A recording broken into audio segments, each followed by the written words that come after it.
Creifen. Bydd yn mynd yn ei ôl. Cadwaladr wedi disgyn oddi ar y bel, ond chwaraewch ymlaen am rwan mae'r dyfarnwr. Lewis Rhys di hwn yn y cylch canol. I bel o ymlaen at Chubb. Chubb efo'r coesad. A Chubb wedi disgyn. A mae Mr Jenkins y dyfarnwr wedi rhoi cic o'r smotyn. A Chubb i mewn i'r cwrs Cosby. A fel gath o'i groesiad i fewn, gath o'i dynnu'r llawr. Nifer o chwaraewr y Fflint yn protestio. A Mr Jenkins yn sicr i bod yn gic o'r smotyn. Hanner ffordd drwy'r hanner cynta. Lewis Rhys efo'r gic! A mae o'n rhoi'r ymwelwyr ar y blaen. Efo'i 7fed gôl o'r tymor. A fe ath Harry Allen y ffordd gywir. Ond oedd y gic reit i gornel isa'r rhwyd.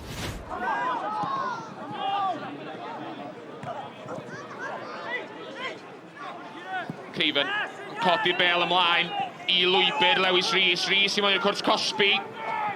A'r croesiad! A fe nath Harry Owen i chyrraedd i. Ond oedd o'n methu gwiro'r bel i rhwyd. A fysa ail gôl rwan. Efo chydig dros chwarter awr i fynd. Yn gwneud y gêm yn saff. Mae rhywun yn teimlo. Chydig dros 5 munud i fynd. Cic gonol i'r Fflint. Yn ddom di troma. A mae yn y rhwyd. A Brandon Diaw sydd wedi cael ei ben ati a di sgorio ail gôl y tymor. Yr Almaenwr yn dod ar tîm cartra'n gyfartal. Wel, mae o'n 6 troedfad, 6 modfad. Fo ydy'r targed. Bob amser mae yna groesiad yn dod i mewn. Oedd o yn y lle iawn ar yr amser iawn trona.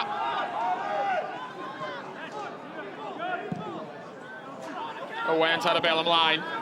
Wedi dod at Acpac Pro.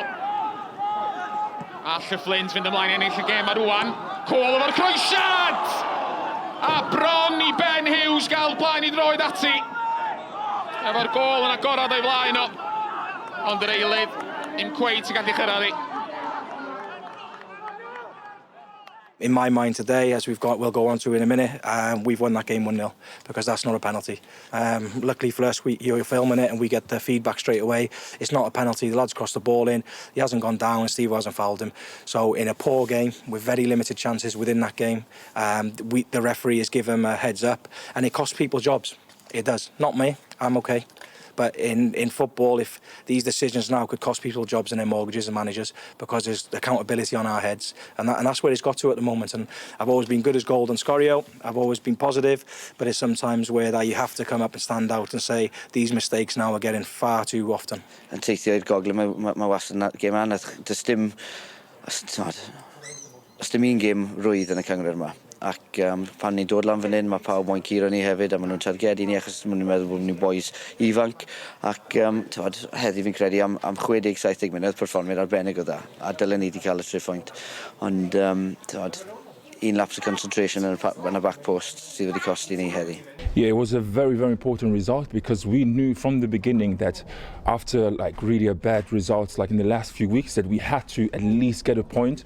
And from my point of view, us from where we started and from where we are now, I think we should be doing better, much better than we are in the league position. But we just knew that we have to stick together and just go through it and just get everyone up top and then try to score. And thank God we scored that in the last minute.